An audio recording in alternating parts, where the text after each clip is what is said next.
তৃণমূল প্রথমে স্কুল শিক্ষাকে, পরে কলেজ শিক্ষাকে ধ্বংস করেছে, এরপরে ইঞ্জিনিয়ারিং এবং মেডিকেল সেক্টরকে ধ্বংস করবার কাজে নেমেছেন।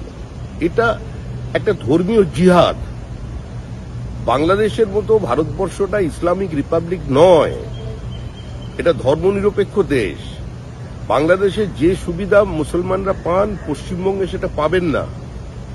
কিন্তু মুখ্যমন্ত্রী আজকে শুধুমাত্র জেনারেল কোটা থেকে 10% কেটে নিয়ে, হিন্দুদের অধিকার কেড়ে নিয়ে, আজকে তিনি ওবিসির মধ্যে দিয়ে মুসলমানদের পাইয়ে দিতে চাইছেন পিছনের দরজা দিয়ে। এটা সম্ভব নয়, এটা হতে পারে না।